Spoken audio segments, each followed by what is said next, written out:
अगर आप चाहते हैं जवाहरलाल रसीला एंटरटेनमेंट का ऑडियो वीडियो सबसे पहले आप तक पहुंचे तो हमारे चैनल को सब्सक्राइब करें और साथ ही साथ बेल आइकन के बटन को जरूर दबाएं।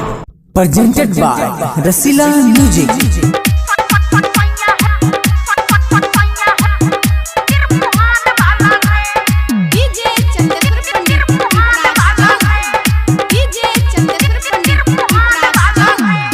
मधुबनी जिला में छौरी होय छौ लागे, मधुबनी जिला में छौरी होय छौ लागे।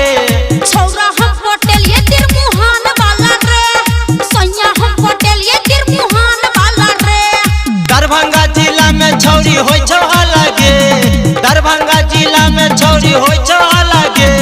छौरा हम होटल ये तिरमुहान वाला रे, सैया हम होटल ये तिरमुहान वाला रे। डीजे चंद्रशेखर पंडित डीजे चंद्रशेखर पंडित मां दुर्गा रिकॉर्डिंग स्टूडियो दिल्ली। हेरते हम खोजने रहिए भेट गेलै रे, तोरो से निमन छौरा सेट भेलै रे।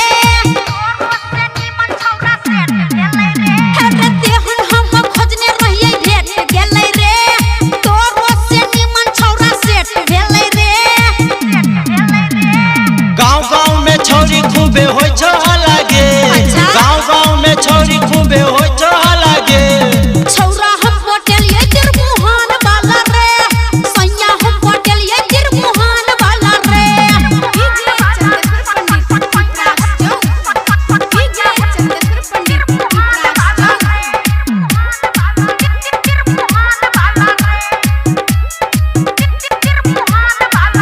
हेरे जोरो है जवानी हमर नहीं हेतै बेकार, तोरो से निमन छौरा करे छै रे प्यार, बुझले। हेरे जोरो है जवानी हमर नहीं हेतै बेकार, तोरो से निमन छौरा करे छै रे प्यार। जवाहर रसीला छौरी करो लागे, गणेश अकेला छौरी करो लागे। छौरा हम होटल ये तिरमुहान वाला रे, सैया हम होटल ये तिरमुहान वाला रे। मधुबनी जिला में छौरी होय छौ लागे, अच्छा। मधुबनी जिला में छौरी होय छौ लागे।